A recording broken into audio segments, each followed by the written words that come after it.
Coming up next on the Witness the World podcast. The world is your oyster.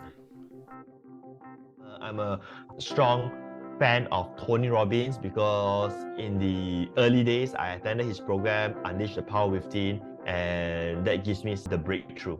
So when you want to scale a business, the common way is to increase your operation, run more ads, and so on.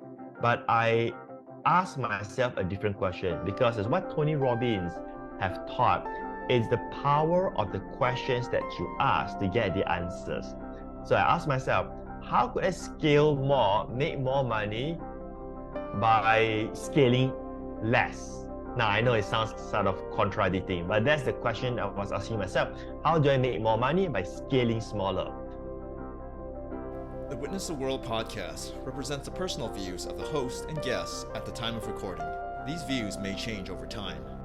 The content here is for informational and entertainment purposes only. Any content here should not be construed as financial, medical, or any other type of professional advice. Please consult with a qualified practitioner should you require any professional advice.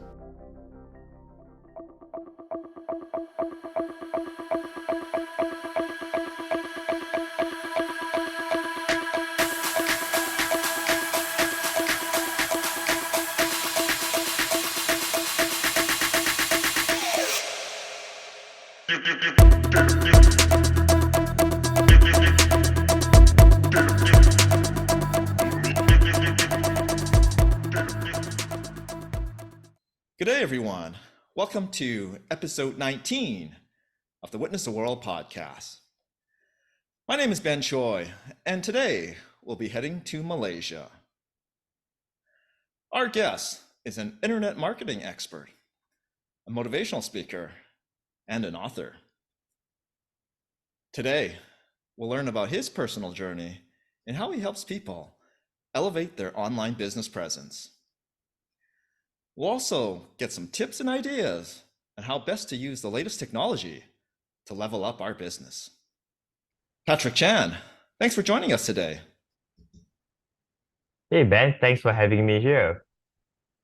Great to have you here. So Patric, from what I gather, your background, it comes from a place of humble beginnings, and you built your business, and now you help others kind of build theirs and expand theirs. So to start us off, I wondered if you could just tell us a bit about your origin stories and how you got to where you are today. Sure, it will be my pleasure. So I'm going to share how I got started, as in like how it all originated. All right. Back in the early days, I mean, when I say early days, I'm referring back to the day I came out from school. But let me shorten it. Why I bring this up? It's simply because when I came out from school, I did not have any paper qualification, as in like academic qualification. I don't have degree, I don't have diplomas, I don't have all those cool certification. Therefore, I need to start working at a very, very young age. And when I started doing that, I don't see much future. I don't have much money. I don't have connections. In fact, my English wasn't even fluent. Until today, I wouldn't say it is perfect, but I picked it up along the way. So here's the scoop. My dad drives a taxi for living. So we weren't rich, but we have enough for the family. So we were happy, but like I said, we weren't rich. I'm not like extremely poor. We're just poor. So extremely poor, which means that we don't have food to eat. We don't have a roof over our head. No, we don't have all of those problems. We have all the essentials. Anyway, the thing here is that I wanted to achieve more in life. And when I started working in companies and so on, I feel that this is not going anywhere. And that's how I started to explore the internet back in 2003. And when I first started, it was very, very, very challenging. Now, what we're having here today, it's so cool, advanced, and so on. I mean, back in those days, there's no YouTube, there's no social media, none of those exist. So we have to create everything from scratch. so to speak. It takes a while to adapt towards that. But after struggling for about 8 months, I made my first sale on the internet. And that was amazing. Despite I needed to work to uh, until 1 or 2 a.m. every day, hustling to make that first sale, because it's about getting the first sale where I'm able to understand how it really works. And from there, I have a system on how to get started. And from there, amazingly, it took me 8 months to make $13, but it took me just another 8 months to make over 20,000 US dollar back in 2004.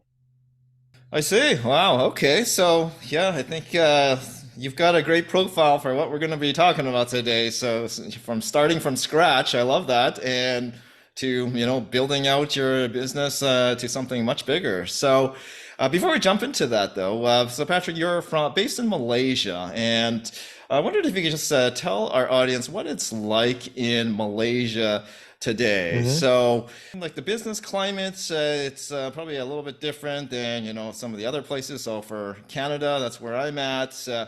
We see the small businesses, they're shifting a lot of their, Mm-hmm. from retail front, they're trying to go more to online because obviously the costs Mm-hmm. of, to maintain a retail front is exorbitant. And obviously with technology, a lot of change is happening there.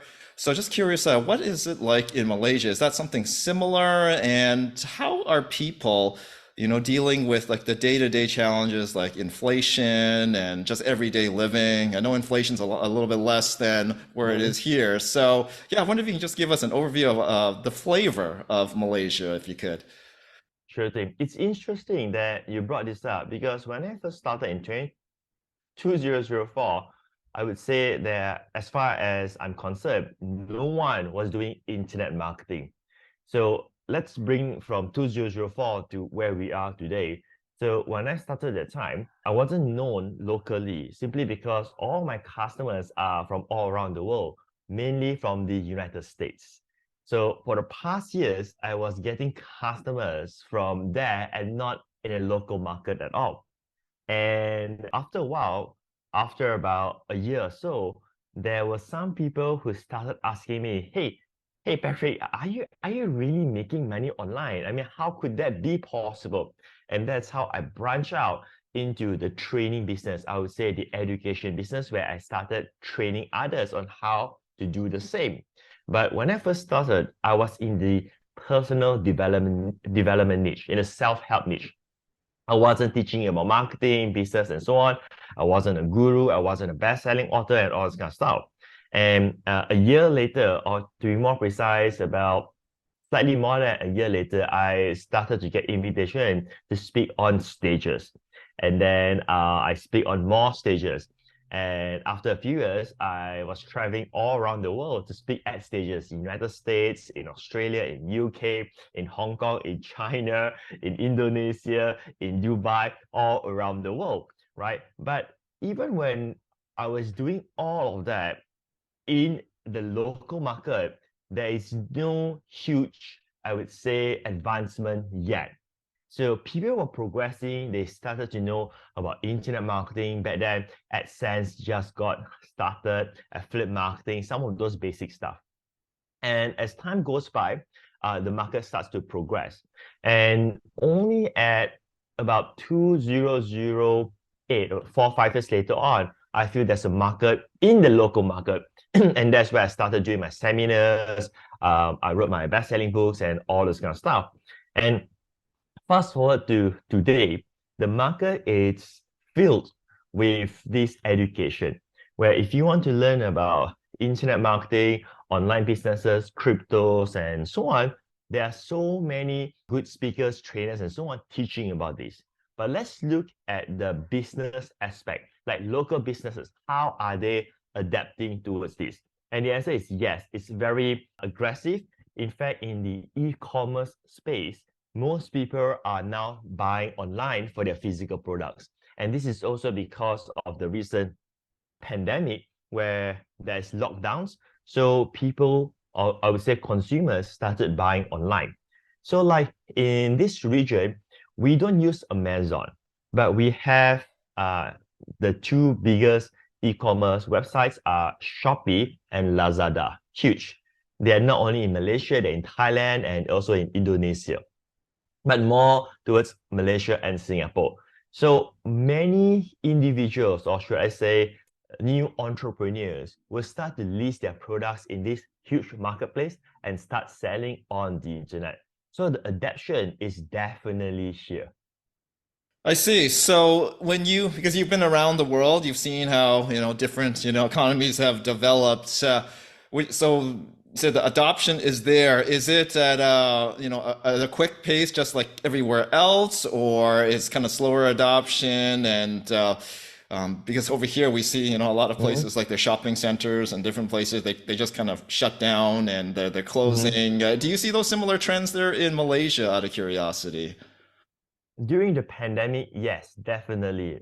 There's a major shutdown, close and lockdowns and so on. But now it is all back to normal. Now, in terms of the technology adaptation, nowadays most people do not use cashier. We use e-wallet to make payment. When I was in Shenzhen, China for a holiday, I think before the pandemic happens, interestingly, it's cashless city right now. People don't bring cash there anymore. And it is strange because as a foreigner, someone who goes there who doesn't have the e-wallet app, which is WePay, it's very hard for us to buy things there. And true story. I was on the street and one beggar came to me. And you know what? This beggar did not hold a cup. You know, those typical beggar who holds a cup and asks you to put money in it. When the beggar approached me, he brings out a QR code. He brings out a QR code asking me to scan to send him we pay money as like like you give charity, you see people on the streets and so on. So it's a paradigm shift how the adoption is so advanced in certain places right now. And in terms of economy, I mean, that is China. So let's talk about Malaysia here. I live in an island called Penang, which is part of Malaysia. I think inflation it's pressing the citizens badly. I feel that this is why there are many people looking for side hustles because it's hard. Times is challenging. But at the same time, I think with any problems, there are always opportunities available at this moment of time. And last but not least, we do have one small issue in terms of politic instability. So there are always politicians who wants to rule to be in charge of the government. So that does create some problem in terms of stability of the currency. But if you're doing online business, it really doesn't matter that much. Thanks for that overview, Patrick. So, yeah, no, I love that story there about we don't have that situation here yet, but sounds like you guys are ahead of the curve over there in Asia in some respects there. So yeah, I wanted to jump in now. You mentioned about side hustle, and Mhm, a lot of people, since the pandemic, they want to, find a way to create that additional income, and you're staying at home, you get more time to mhm, work on this kind of thing, and I talked about this on a previous episode with someone who's kind of an entrepreneur, and so I just wanted to get, from yeah, like your perspective as an entrepreneur, like what is the like how best can someone prepare themselves to start a mhm, hustle? Like, does it come down to first identifying like what your vision is and just kind of like spend, I don't know, a few days to just map that out and figure out what's important to you and then find out what kind of business that would be aligned with you. And then, mhm, yeah, just wondering if you could just tell us a little about like what are your initial steps to recommend to some of your clients and the people you talk to, like how they go right. about starting their business and taking it from there. Cool. So first of all, I would like to say that what you're doing is great, Ben. I mean, you're definitely on the right track and you know what you're doing. While others who wants to get started, they have this challenge of differentiating side hustles and building an online business. Now, let me explain this a bit more. Because when someone goes on the internet, when they see all these courses, all these Facebook ads and so on, they say, hey, start an online business, make money online, and all this kind of stuff. But they don't really explain the difference of side hustles and building a business.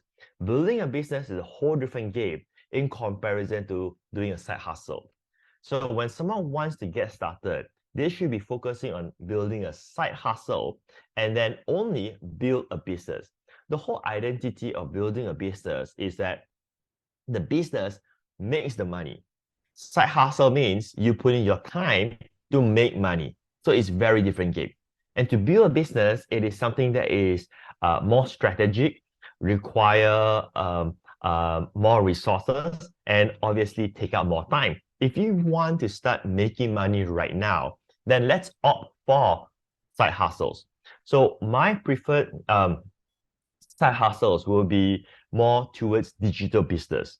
And this is also where sometimes people stay away from digital business because they don't understand the concept of digital business and they feel that they need to create courses or write a book to sell and all this kind of stuff. Actually, you don't need to do that because to build a digital business, it means how you're going to serve a particular niche market on the internet. And this is what I teach my customers, whether they just spend like $50 or they spend $10,000 with me. I teach the same formula, which is this. In order for you to build a digital business, you just need to focus on two key things. One is building your brand, and secondly, building your database. If you have both of those, you'll be able to make money. So it's not about creating the product. Creating a product or having a product, it is just the vehicle to monetize. But if you have a brand, you could be finding other opportunities to generate income. For instance, example, a newsletter. A newsletter doesn't have a product, but the newsletter itself is a product. So the newsletter builds database, and at the same time, the newsletter also builds the brand because the newsletter has a particular name, has the author's name to it, and so on. So how does this newsletter make money by giving content for free? There's nothing to sell. Well, there are sponsored ads in a newsletter. So they can generate income from that way. So you need to have this shift where it's actually easy to make money once you have the platform to do it. There are a lot of opportunity. The other way of how you get started with a side hustle is none other than affiliate marketing. Affiliate marketing boils down to the simplicity of promoting someone else's product and get paid commissions. So you need to choose, you need to decide what platform you want to use. So for instance, let's say this is on YouTube. Let's say this episode goes to YouTube as a video. So then we'll be choosing YouTube as the platform. And then we build our followers, subscribers. So all of those are the database, right? And then the content that we are giving in YouTube, that will build our brand so long that we provide valuable content. Now, as time goes by, the brand becomes stronger, more trustworthy, and at the same time, the subscribers increase as well. So you're building your database and you're building your brand. And you don't have to be worried how to make money because the money will naturally come in once you have both of these combined. So going back to this, the first thing you want to decide, and when I use you, I'm not referring to like you, it's in the context of to everyone listening here. So the first thing you want to decide is that who you want to serve. That is your market. If you have something that serves everybody, it means you're serving nobody. Simply because you cannot craft the right message to them, and therefore you cannot attract the right audience that you want. So you need to know who you want to serve. Now, that could take you 5 minutes or that could take you 5 days. It depends. When I first started, I was in the personal development. So I know, all right, my niche will be people who wants to learn about achieving success, how to improve themselves, and so on, including how how to become richer, how to make money and all this kind of stuff. That goes into personal development. So once you know your niche market, then the next thing you want to decide is, what is your offer? What are you going to do for that? Is it going to be video content? Is it going to be a newsletter? Is it going to be a blog? Is it going to be social media? Is it going to be some free course? What would that be? Now, once you decide your offer, then you want to decide what is the website that you want to use. Now, when you use the word website, in today's time, website doesn't refer to a standalone website as in like www. Like in my case, patrichan.com. Doesn't have to be that anymore, because you can just use social media to do it.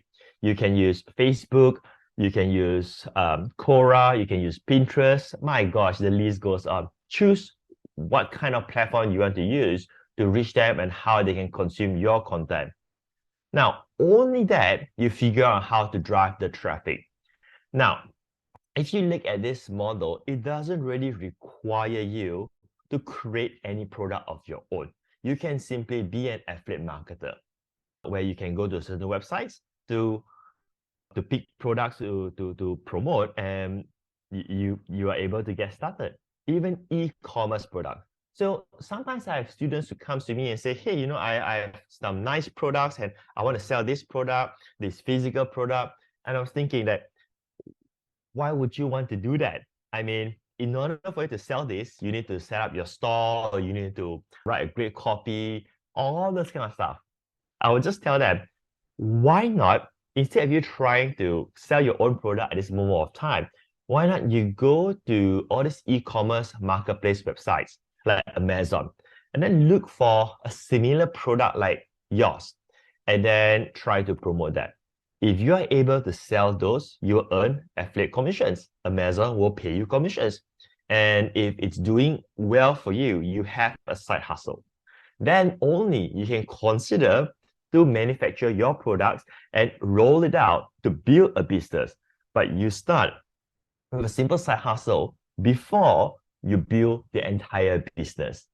So what I'm trying to say in summary is that most people start from here, and then that's where they struggle all the way here. So the fact is that you can just start here without all the resources needed as a side hustle before you turn it into a business. So like someone says, hey, I want to write a book and sell. So he's going through, or she's going through all this huge challenge, writing the book, coming up with the sales copy, the PR, the promotion, and all this kind of stuff. And what if it bombed? What if none of the books were selling well at all? Then all of the efforts will be wasted. Might as well look for another book or another course that have an affiliate program that are similar topic content to your book, and share that first and see whether that sells. I hope that I'm not going too deep, because I think I've covered several touch points. Yeah, no, I think this is great, actually. It's a really good overview, a lot of good insights there. And I wanted to actually unpack the social media stuff, because you were talking Mhm. about you don't want your efforts going to waste. And I mean, you and I know there is just like hundreds of thousands of different social media sites out there, and you could spend all day and all night posting to advertise, for your business. So just wanted to ask you, so once you've got your vision, like maybe you're selling books, maybe you're doing some service, affiliate marketing, whatever you're doing, just wondering, like, what is your, I guess, rule of thumb, for social media? Like, how much is too much posting, but you need to do some stuff, obviously. So, marketing a podcast, like how much do you have to post like to make it effective? Mhm. And I mean, we know all the big platforms, but from your background, just curious, like how much is enough? And yeah, where do you see that? Sure thing. And I think by now, everyone can gauge. I'm more towards the realistic type of approach. I'm not the hype kind of approach saying, you can become a millionaire next week, all this kind of stuff. I didn't do that. I'm more towards the realistic one, where I can help you to achieve the goals that you want, and let's build it from that. So with that said, I want to point out something is that sometimes when you share all these gurus' advice about social media and so on, they are amazing, but they are not workable for the normal people. And people need to understand that. Like for instance, Gary Vaynerchuk. Gary V, everybody knows him because he's so famous, he do a lot of social media and so on. And here's the thing, his strategy is probably something that none of us can do. So don't get delusional that you want to do like what Gary V does. Because do you know that Gary V has like 30 employees just to do this alone? Like making sure the video is there, editing it, putting the sound, picking the right clips and so on. 30 employees, maybe it's more or less somewhere around there, right? So if you see that and then you get excited, motivated, and say, yeah, I want to do like Gary V, I want to do like Gary V, right? You will hit a roadblock and then you get frustrated because as you do it, you will burn out because you cannot produce at his pace. And then you're not getting tractions and therefore you sort of feel, hey, you know what, all this social media thing doesn't work. So it is not that it doesn't work, but you must know what skill that you're at. So for me, I would choose Facebook to get started. And it is also because Facebook has Reels right now for short form videos, and that has been something that it's getting results. And the other one that I would focus on will be YouTube. So these are the two main ones. The rest are extras. Now, I know some people listening will be thinking about, what about TikTok? Now, I'll get to TikTok shortly. But in terms of business building for long term, these are the two platforms that I will use. So the first part of social media is not to simply post content. So you may see that there are people who post a lot, like quotes and so on every day and so on. They do videos and yet they're not seeing results, right? It also means that volume is not the answer. So it so falls back to your branding and your identity for the social media aspect. So how do they relate you to your brand? Now I know we're getting a bit deeper. I'm doing this as if like I'm teaching, like I'm doing a consulting right now, not just like doing a podcast. So first thing first is that how do you want the people to see you as? What is your identity? Once you know the identity that you want to be, right, then you should only release content that are related to that. That's the first thing. And the second thing is that you need to mix with your personal matters in social media. So if there is like a guideline, 80% will be content related to your identity. 20% will be you eating some food, all right, or going out for a jog, petting your dog or your cat or whatever pet that you have. So those are all the personal stuff. 80% of it will be content driven. So before you make a post, you want to think, is this post serving the audience or not? So many people post because they want to brag. They want to show, oh, my latest watch. Oh, you know, I have this and that. I'm driving some sports car and all this kind of stuff. So they feel good in posting. But those are all ego-driven posts. It is not something that adds value to the person who sees. And of course, we can argue about this because you can say that, hey, you know, you're going to inspire them and all this kind of stuff. Of course, we can argue till the cows come home and we'll never end this argument.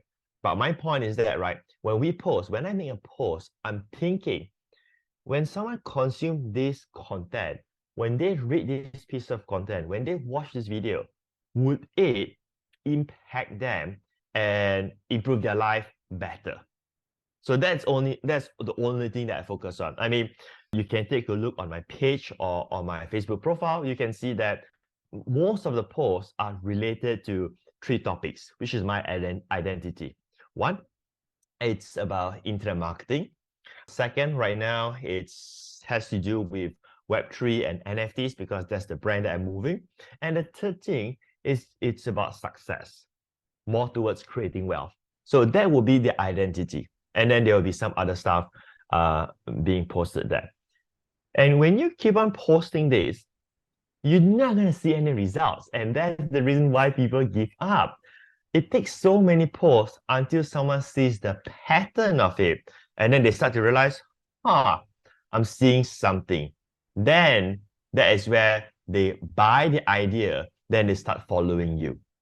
So that is the process. It's not about making 10 posts. It's not about posting 10 quotes, 10 posts about Tony Robbins quotes. It's not about that, right? It's about the pattern.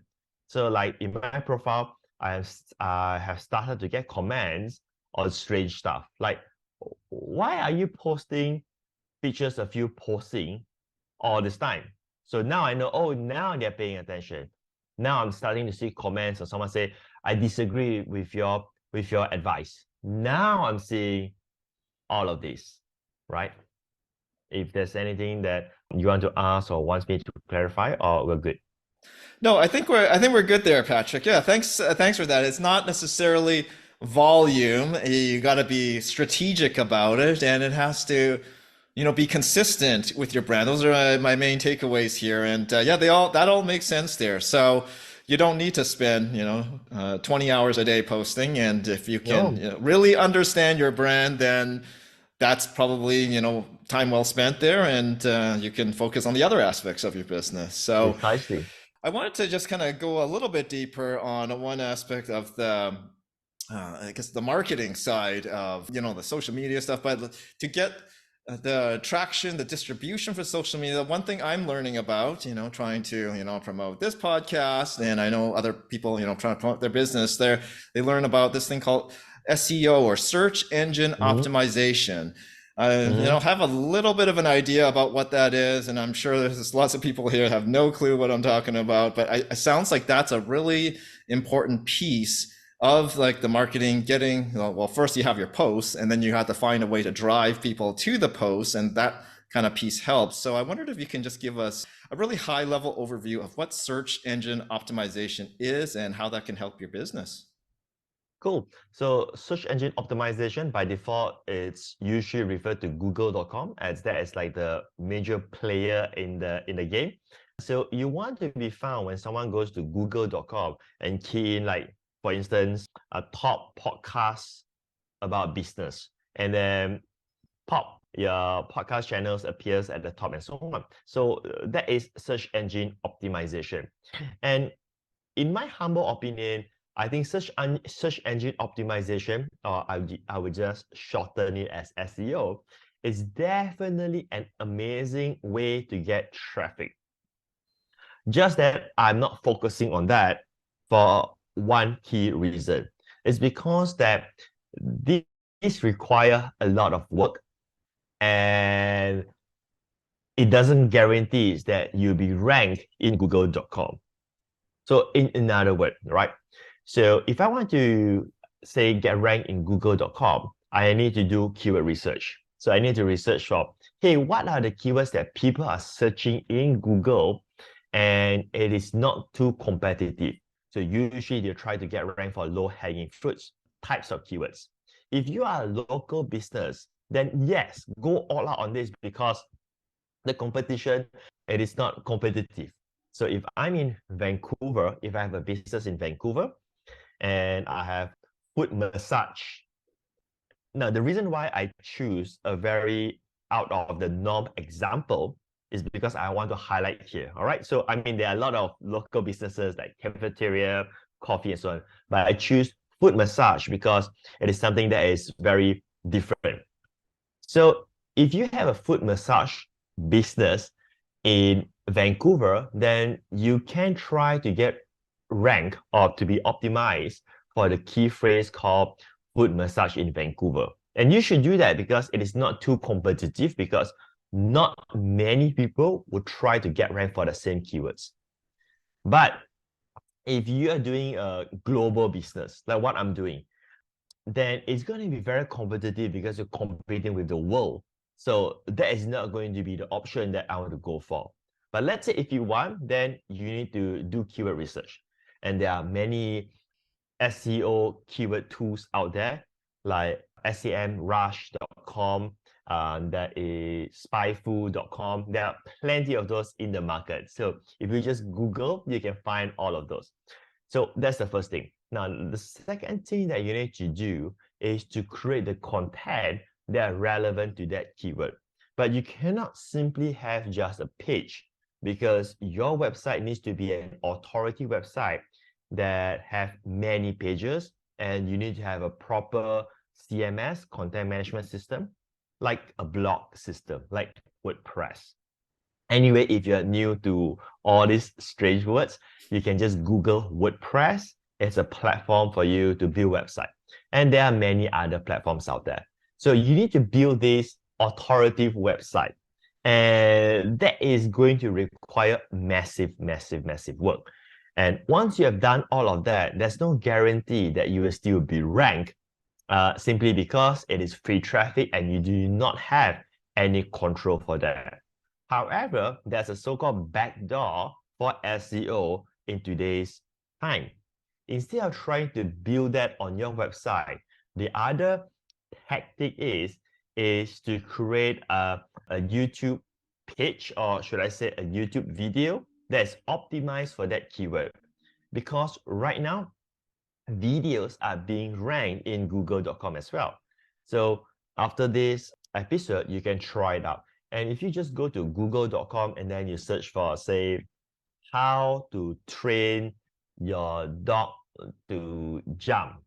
Okay, I know that's a bad example, but let's say you were searching for that, how to tie a tie, how to whatever it is. You realize that the first page of Google, there will be videos there. So this is like a backdoor way of how to get traffic from Google, by getting your YouTube video ranked in google.com rather than having your websites. I see. So it's kind of like once you have the video, whatever your video, so yeah, how to train your dog, put that like on the title, or the title, and have some description of, okay, how to train your dog. Here are the 3 steps.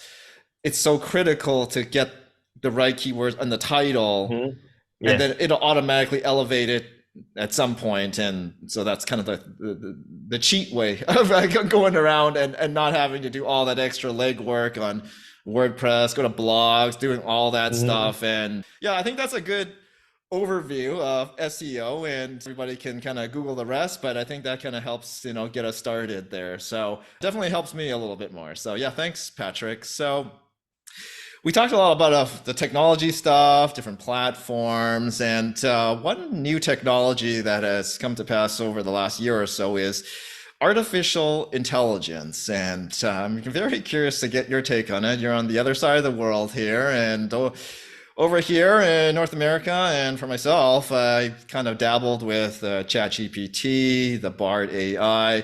I use that to kind of, do some research and help summarize big pieces of information, so they're more bite-sized, and instead of me reading pages and pages of websites, I can kind of condense it. So I found it is quite helpful, and I'm just kind of curious, like from your perspective, business owner, helping people with businesses, like how do you see the AI helping everyday people? Are they going to be doing the same stuff like me? And yeah, just wondering, what do you see from your side of the world?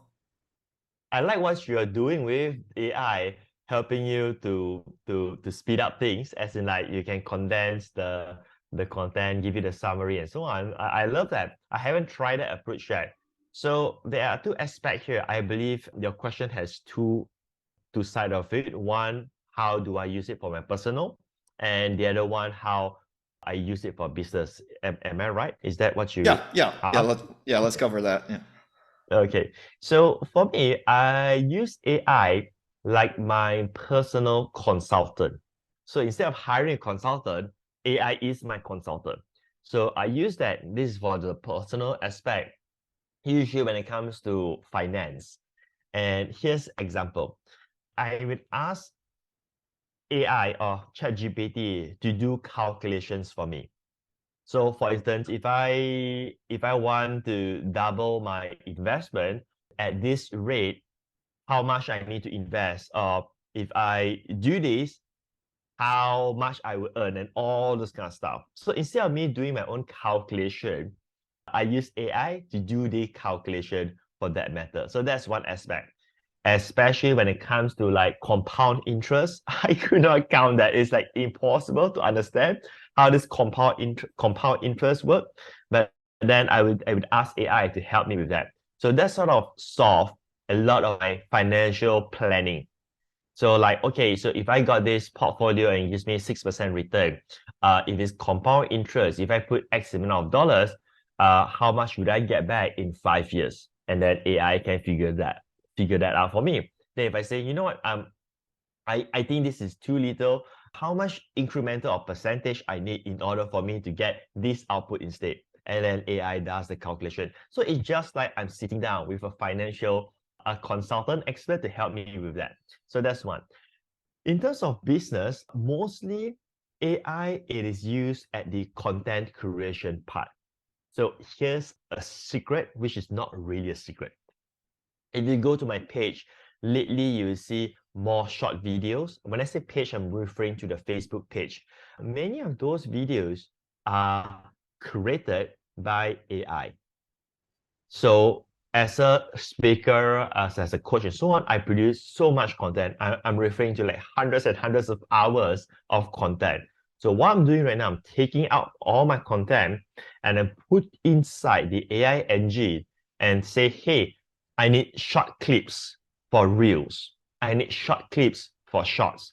And AI will create that with the subtitles, all the cool stuff, cut it out, give it to me. I'll have a team to review. If it's good, we'll publish it out to social medias. So that's what I'm doing with AI in terms of content marketing and content creation. Now, the other aspect that I will be doing with AI is the other way around, where from the videos that I've created, I'll put into AI and create the text content for it.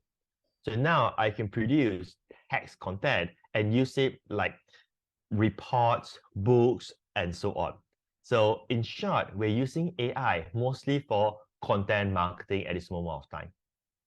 Interesting. Yeah, those are some great insights there, Patrick. So I just wanted to follow up with you, like on that video editing. Obviously, that applies to me and many people, Mhm. uploading videos, setting podcasts.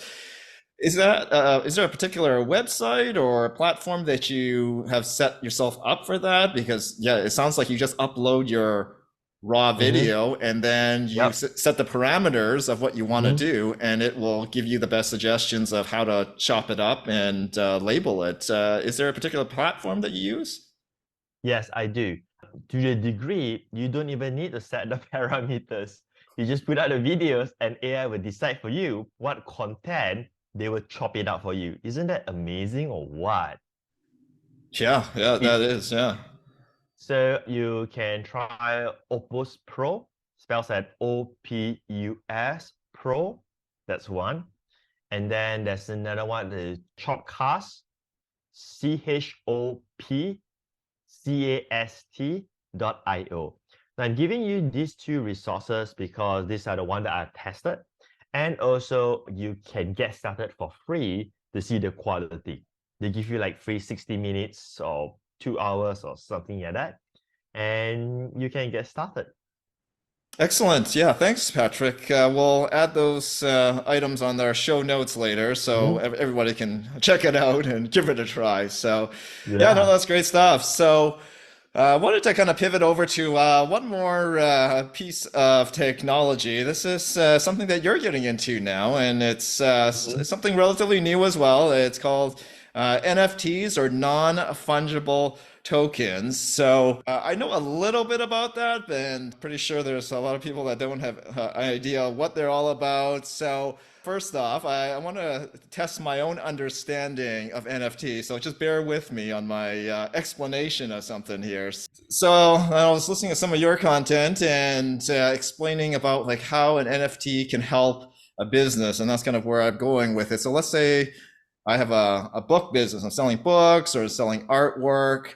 Like the whole process of, creating the NFT for my books or my picture, that we're essentially digitizing my work, and we're going to put it up on some website. You're going to upload it, and then we're going to tell this company with this website that maybe I want to have a limited supply of this item. Maybe it's 500 digital copies of this book or of this picture. And then from there, it'll be a marketplace where I can, they can buy and sell these copies of, Ben's book of, how he started the podcast. And then from there, yeah, it will just be like a secondary market. And because it's connected to the blockchain, that's the verifying, I, I guess, foundation of, how we can tell there's only 500 books, if that's what I want to set the limit to. Mhm. And that's basically kind of how it works. And then, so yeah, for your business, then you could create that and to sell it to people, and there's only X amount of copies. So of course, if I get famous one day, maybe it'll be worth something, and then somebody that bought the book will have 1 out of 500 copies, and that's where they gets the value.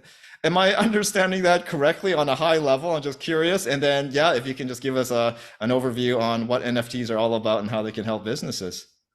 I can understand precisely what you have shared. It's just that because I have the foundation of it, so I can catch pieces everywhere and put it together so I can understand very clear precisely what you have shared. But if you would allow me, I'll put it in a proper syntax so that the listeners can grasp the same understanding that you have. So here's the thing, we'll start from the very beginning. What is NFTs or non-fungible token? It's like, let's say I give you $100, like $100 bill, and then later on you give me back $100, your bill, your $100 bill, right? Now, when I get back this $100 bill from you, if I go to the market, I can buy anything that's worth $100, despite the fact that it's not the same bill anymore. So that is basically called fungible. It means that it is not unique. The value is the same, but it is not unique. Just like Bitcoin. If you send me one Bitcoin and then I'll send you back one Bitcoin, although it's not the same Bitcoin that you sent to me, the value is the same out there. So to understand this in an easier way we can relate, let's look at the offline world. There's this painting called Mona Lisa. I'm pretty sure you have heard of it somewhere in your life, right? So Mona Lisa, there's only one Mona Lisa, and if I'm not mistaken, it is in France. Of course, there's this conspiracy, someone may have it, whatever it is. But let's just stick to that. There's one, and it is in the museum in France. But at the same time, Ben and Patric could have our own Mona Lisas that look exactly the same, and they are all the replicate ones. There are thousands of replicates in the world, but there's only one Mona Lisa, like the real Mona Lisa. That is called non-fungible because it is unique. Whereas all of us can have Mona Lisas, but we are not the owner of the Mona Lisa because we have the replicates, although they look the same. Now, we take this to the internet right now, digitally. So non-fungible token works the same as a Mona Lisa, but right now, anything that is digital can be unique. And this is done with the technology of blockchain. So with blockchain, if I send you, say, a digital piece, could be a video, could be an audio, could be an image. If I send to Ben, I can say that I've sent to him and I gave him this digital piece and now he owns it. Although technically you can right click save as that image, but you don't own it. It's about having the ownership of it. But how could this be verified? Because when it is using blockchain technology, when I transfer to BAD, which this process is called minting, it is now certified in blockchain with a smart contract. And this smart contract can be seen in the open ledger all around the world on the internet. So now it has been proven that, hey, I've already sent to Ben, and now Ben owns this. With that, Ben now becomes the exclusive owner towards this piece of JPEG or this piece of video, image, and so on. So that is basically the foundation that encompass the meaning of non-fungible. I got into the NFT world, the Web3 world, in 2021. So I heard about this, and just like anyone, was very skeptical, right? I mean, how can this be unique? It doesn't even make sense and so on. And long story short, I bought my first NFTs because I wanted to know what this is all about. Now, when I bought it, something magical happens. When I bought it, I start to feel that I'm the owner of it, which technically I'm the owner of it. And here's the crazy part. After I bought one NFT, I continue to buy more NFTs and continue to buy more. And then I start showing my wife and says, I just bought this. I just bought this Batman NFT. I just bought this Captain America NFTs, right? And I'm showing to my wife. Then my wife, of course, she's very supportive. She says, yeah, you can go ahead and buy, because you want to be a collector, you want to experience this, you go ahead and buy. Then she asked me about what it is, right? And I start showing this, and she says, isn't that something says for free? Like you can literally save it. It's free. I mean, why would you want to pay for something that's free, right? Doesn't make sense. But once I start buying, I understand how this entire system works. Now, here's rule number one to be a marketer or an entrepreneur. You've got to experience the product before you can sell the product. If one day you want to be an NFT creator, I would suggest that you go and buy NFT yourself. If you never go through that process, you could never sell NFT because you don't understand the psychology of it, the mindset of it, and everything else. Just like a side note. So I started buying NFTs, and for the record, I'm not a huge collector. I don't spend millions. I don't even spend six figures on NFTs. I just spend about 5 figures of buying all these NFTs to collect, and I didn't sell them. I mean, some I sold and so on, but most of it, I'm just collecting them. The reason why I was doing this is to do my own research, because at one day I want to launch my own NFT collection, and I need to understand how this entire system works. And I found out there are 3 reasons based on my research of many, many, many months why someone would buy NFTs. The first reason is the speculation market. Buy low, sell high. Simple as that. Just like crypto. You buy, you mint it at the floor price, and then you hope the price goes up, and then you're able to sell it and make money. And this is the craze that happened a few years ago. And now the market has tanked. People have lost so much money on paper. They still have the NFTs, but it is not worth what they used to worth anymore. They lose like 90% of their investment. Imagine if you spend $100,000, now you're only left with $10,000. So that's a speculation market. So in terms of the speculation market, that's the reason. I wouldn't say that's the reason, but that's one of the reasons why when Donald Trump launched his NFTs, people buy like crazy. I mean, who doesn't know Donald Trump? Whether you like him or not, he is a global brand. He's the ex-president of the United States. Who doesn't know Donald Trump?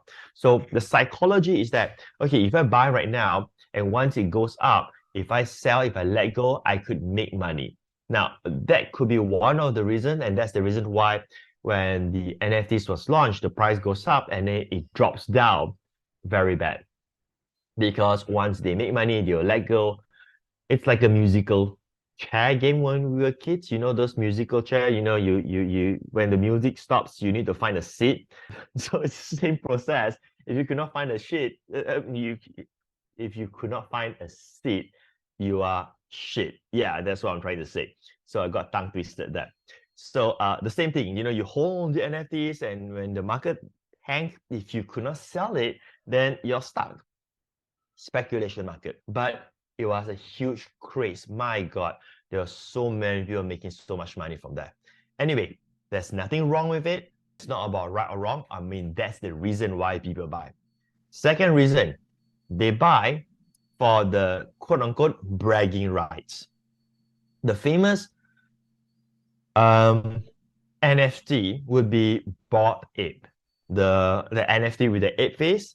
Everybody probably have seen it, whether they know it is NFT or not. So just Google Bored Ape, Bored, ape. You will see many of those. So many celebrities bought Bored Ape NFT. And we are talking about spending about 100,000 US dollar for an NFT. Let's be frank. Whatever you get from that, like pass to a party and so on, I don't think it's gonna cost 100,000 US dollar. But it is the fact that you belong to this group of people who can afford to buy that. So imagine you have a Bored Ape, and then you use that as your Twitter profile, this ape picture. Now, it means something. It means you're quite significant, right? You don't need to flash your watch or your car or your house. In fact, you could not flex that on the internet all the time. But your NFT profile picture, you can flex that all day long. I mean, just think, if you can spend $100,000 on a JPEG image, I mean, you're either some crazy fella or you're someone who is super significant, which means that money it's not really an issue for you. Now, for instance, I have bought Adidas NFT. Now, I don't make money with it. I don't use it. I could not use it, right? And I didn't sell it. But why do I want to have that? Well, it makes me feel good because I like the brand. I like to wear Adidas stuff. And it's like a form of bragging rights. Like I'm doing that unconsciously or subconsciously, whatever word that you use right now. Like I'm sharing to you that, hey, I have an Adidas NFT, right? That's a form of bragging rights. So you just feel cool of telling people you have a famous brand's NFT. Now, as I do more research, I realized that these two reasons of why people collect NFTs, it is not within our means. Means that today, if I want to launch an NFT and I want to go for the speculation market, it won't work because I'm not Donald Trump. No matter how famous you are not famous to the mainstream market. I mean, unless you happen to be Mr. Beast or Taylor Swift, that is a whole different story because the world knows you. If you launch that, you have people who will buy. But if you're just famous in your town, in your little niche, in your little industry, there's no speculation opportunity as what the big boys and girls can do. So strike off. No way how you can do that. Second, bragging rights. Nothing much to brag if you have a Patric Chan NFT because your friends do not know who is Patric Chan, right? So the bragging rights opportunity doesn't exist at the same time unless it's a famous brand, NBA, FIFA, Coca-Cola, Adidas, Marvel. All of these are global brands where people know Starbucks, right? Anyway, all the names I mentioned to you, they have their own NFTs. So if you think that NFTs is a fad, I suggest you to do some research on all these big brands. If it's a fad, do you think billion-dollar brands with board of directors will approve them launching this and doing NFTs? Think again. I think it's going to be something that will be part of our daily life in the future. Maybe it's called differently, but it's there. Anyway, sorry for the sidetrack. So what is the opportunity that's available for you and me? Where I come across the third reason why someone will buy NFT. And that is the utility of what the NFT allows them to have. So this is where Ben, you were saying about book. So I launched this concept called NFT book. So right now, imagine this. Instead of you buying a digital book, an ebook as per normal for the content, what if this digital book is an NFT? Now, what does that mean? It means you can now own this digital book. Owning would means that if you want, you can sell it to other people, and you are now the owner of this book. And yes, this book can have limited quantities. So if you are doing a book launch and you have limited quantities, it will probably sell better than saying that there are unlimited copies being sold. And now you can control it because now it is NFT. But at the same time, what if the author, who is you, become successful and famous one day? So then the speculation market may kicks in, and then whoever who owns the NFT could earn if they want to sell it. And at the same time, if the author becomes famous, well, they could flex the NFT and say that, hey, I bought this book. I'm the owner of this book. I read this book and all this cool stuff. You know, there are people just like you and me, just everybody does this. We like to brag about what books we read. That is something very common. It's nothing evil. You know, we just want to tell people, hey, you know, I read this book. I read this book. I read that book. I do not know what book you read, but for instance, sometimes I'll mention about books like Seven Habits of Highly Effective People by the late Stephen Covey. So it feels good letting people know, hey, you read such book. At the same time, there's no proof that you read the book, right? But with the NFT, it shows that, hey, I have bought this book. I'm the owner of that book. So that is the utility aspect of that. And because of that, anyone can now launch their NFT, but without focusing on the speculation market or the bragging rights opportunity, but on the utility aspect. And that, I think, is the game changer. That's a great answer there, Patrick. I know you kind of went a bit of a sidebar there, but I think that was important because it filled in some of the gaps that, I didn't think of as far as like, I guess all the hype on the NFTs initially. And it sounds like I wasn't too far off in my understanding, which is good to hear. So yeah, I wanted to kind of shift gears here. I have one more kind of marketing related question, and this is more so.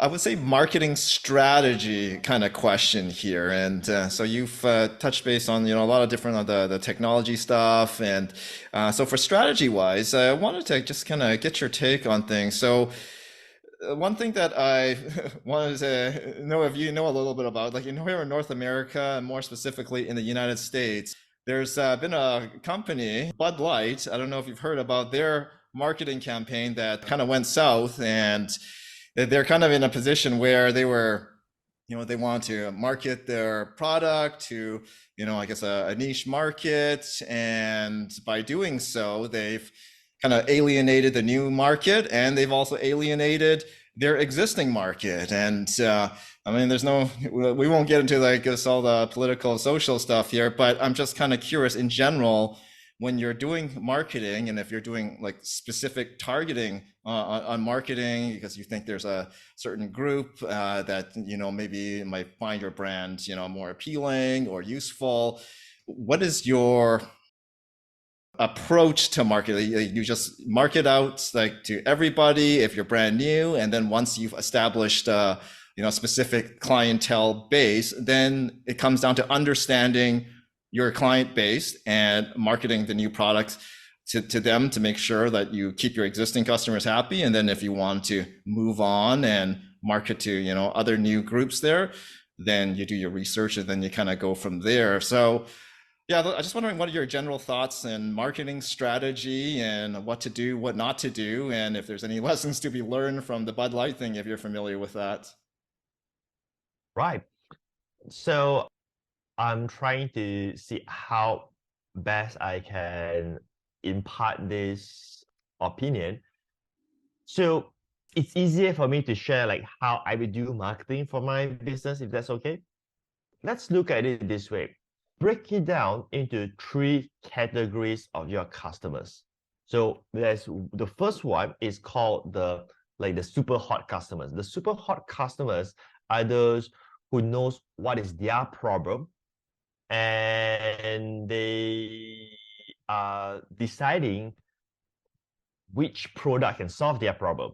That is like the hottest, the hot market, which means that okay, I have back pain, and I know my solution is either um to to take some pills or to go for particular clinic treatment. So these people are hot, like they know the problem and they know the solutions that's available, and they're just deciding which is the product that best suit them. The second category of customers are those who have problems, but they don't know the solutions. So it's like, all right, I have back pain, but how am I going to fix this back pain? So they'll go to Google and search for how to fix back pain. Whereas the first one would say, we'll go to Google and search for medicine XYZ review.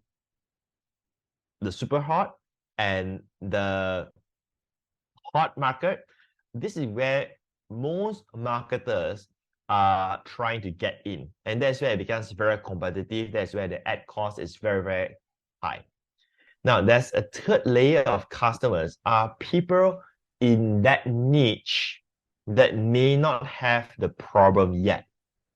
And that's where social media comes in. So it's about being in front of them where they know your brand and they've been listening, watching, reading your stuff. So at this moment of time, they don't have the problem, but they are in that niche. But when they have the problem, the first thing that they think of is your product or your brand. And that is the market that is the easiest for you to convert from prospect to customers. And this is the market that is being left out. Now, at the same time, this market here, you may feel but they're not ready to buy yet. So that's where your marketing expertise comes in. And that's where the skill of providing education is put into practice. So they are already in the niche, but they just do not know the problem that they have. So with proper education, as in telling them, then they could be converted to prospects and then to customers. So if you are out there doing social media, YouTube, Facebook, and so on, it doesn't cost you anything except for your time and resources, of course. I'm referring to the financial aspect of it. And as you build your followers, some of them may be converted into prospects eventually. And if you have these followers, you can also do active marketing where you can put them into, lack of a better word, into a funnel. So for instance, you can say that, hey, I'm having this ebook about blah, blah, blah, blah, blah, and so on. Go here and subscribe for free. So when they enter their name and email address, they will go into sequence of follow-up emails where it shares more information and provide them the education they need until they're ready to become a customer. I see. So I guess just to follow up on that, Patric, like for when you're once you've got your customers there, then it's a matter of learning your customer and understanding their habits. Like, do you, as a like as an internet marketer, like, do you go to another level to, do the research to understand them and understand, yeah, maybe like their habits or their habits have Mhm. shifted, their characteristics have changed. So I'm just wondering, like, what does that kind of look like for you? Very, very good question. Now, I don't go through that process. It is not because I think it is not important. I think it is important, but I think that will be too time consuming and very resource driven, where I can use the same time and resource to acquire customers in the first place. So this is why I don't go through that process. However, if you know your customers, of course, it will amp up your marketing and you can do much better marketing conversion and so on. So for me, in my business, I'm also in the process of switching gear, as in like I'm going to come up with a new identity, which has been my identity all this while. It's just that I wasn't doing a good marketing at it. And now those who can relate with that and they want that, I'll be attracting them into my world. So in the past, I teach about how to make money online in various of ways. I mean, from ads to creating your own products, affiliate marketing, and so on. But as years goes by, I realized that for my own business, there's one particular model that I use that has helped me to achieve my financial achievements and also by giving me the freedom that I want. And it is called the Z philosophy. Z stands for zero employees. So this is a model I created way back in 2015 when I was overwhelmed with the company operation where my employees, when you go to office, you see cubicles and all this kind of stuff. So I used to have that. And in 2015, one day when I walked into the office, I have this paradigm shift because I was there early at about 8:30 a.m. Not too sure whether that's early or not in some countries. But to me, it is early because if I'm doing internet marketing, by right, I shouldn't be in the office at 8:30 a.m.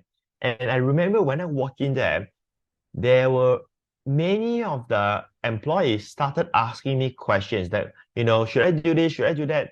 And I was thinking, this is not what I have signed up for. I mean, when I started this in 2003, my goal was to make some money to pay the bills and so on. But as I build the business, my goal was to have freedom. My goal was to make money, obviously, more than enough for me and my family so that I can afford the big house, the big cars, and all that kind of stuff. When you're young, you want to have that, mansions, nice cars, and so on. By 2015, although I was making millions, but this is not what I signed up for. I have employees to manage. And the worst thing is that why am I in the office at 8:30 a.m.? I'm not choosing my working hours anymore, right? I'm stuck. I'm back to the 9 to 5 concept for that matter. So I created Operation Zero Employees. And I'm a strong fan of Tony Robbins because in the early days, I attended his program, Unleash the Power Within, and that gives me the breakthrough. So when you want to scale a business, the common way is to increase your operation, run more ads, and so on.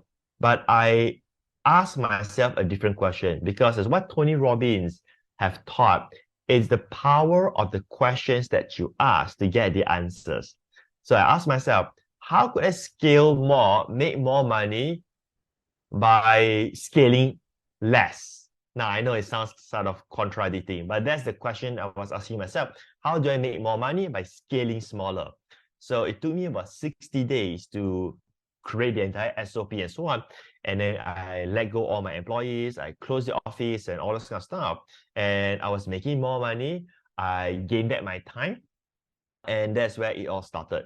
So now, fast forward to right now, and this year, it has been so many years, but I haven't been teaching that philosophy. And so from here onwards, my entire concept is this, is that the business that you building that you want to build, is it worth building? Now, what do I mean by worth building? Means that is it going to contribute towards your end goal? What is your end goal? My end goal is always about achieving freedom. Having the freedom to do whatever you want. Like for instance, if next week I want to go to Vancouver to visit band, right? I can do that because I will have the time to do that and also the fun, as in the money to do that. Now, I don't need to be multi-millionaire to achieve that. I just need to make more than enough. So that was my goal, right? Which means that I don't need to become a billionaire. I don't need 100 million to go to Vancouver. I can do that if I'm just making several millions. It's not a thing that's too hard to accomplish. Same as going to any other countries and so on. So that's been my model. So those who are attracted to that model will now come to my space. So my business will be focusing on that nature. Now, going back to marketing, how am I going to achieve this? So This is where I'll be releasing the philosophy, the content that are related to achieving this goal by using the Operation Zero Employees philosophy. I hope that I'm not going too off tangent, but the way how I share or teach is just something that comes in spontaneously based on my experience and the knowledge that I have. There's no script in front of me.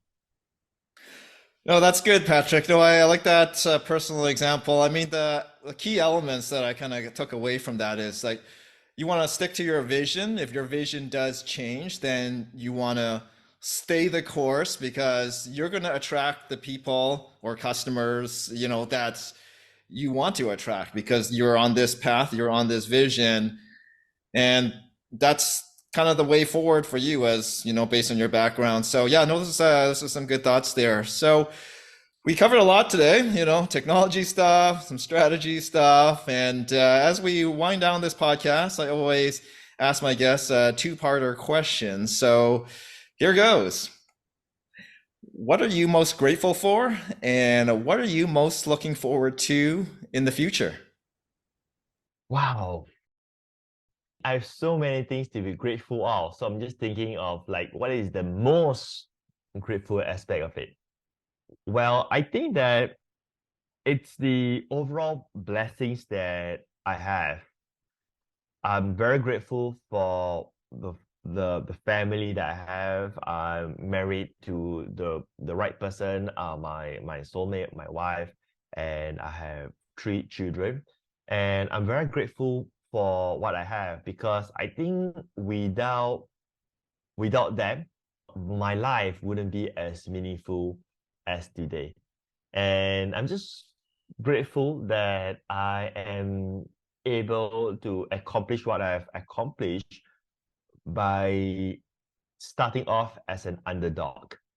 As in, like, I don't think that I was meant, or I would say that I would achieve what I've achieved today based on my background and my qualifications then. I think one thing leads to another thing. And here I am. I mean, I am here on your podcast. That's one thing. The other questions about what I am looking forward to, I think that apart on the personal aspect, I mean, I have many things that I look for in my personal life, which I think it's a bit too personal, but we are also doing some. I don't want to get into that about here because it has to do with our spiritual belief. So we have an organization that we help people for free, and we just want to help more people about that. I mean, I can tell that to you like individually, separately, but not because it's related to religion. And the other thing that I'm looking for in terms of business is to help more creators, influencers, digital marketers, and online entrepreneurs on how to onboard into Web3 NFT world. Because I feel that they are missing out huge opportunity. While Web 1.0 and Web 2.0 are amazing, I feel that many of them haven't on board on this yet. But once they get into this world, the decentralization world, I think that could easily help them to take their business to a whole next level and being able to serve their customers in a much better way at the same time. Those are some great words to leave us off with, Patrick. So, if people want to know more about you, where can they find you? They could subscribe to my free newsletter called NFTs for Creators.xyz. And that's what I'm passionate about. That's where I'm moving on in terms of the trend. So that is where I'll be sharing about how to become an NFT creator without knowing all the technical stuff, without being so-called geek and understanding what is ERC20 and all this kind of stuff. None of those. This is more towards the business aspect of it. So it's at NFTs for creators.xyz, and you'll also be able to get on 8-week NFT creator beginner training series where I teach all the beginner stuff, like how do you start with your digital wallet, how do you mint your NFTs and all this good stuff. So those are all free. There are no upsells whatsoever. This is something that I'm doing for free to help everybody else. And if you'd like to connect with me, you can go to Facebook at facebook.com/Patric Chan. Patric Chan, Patric Chan without the K. So it's PatricChan. That will be my personal profile.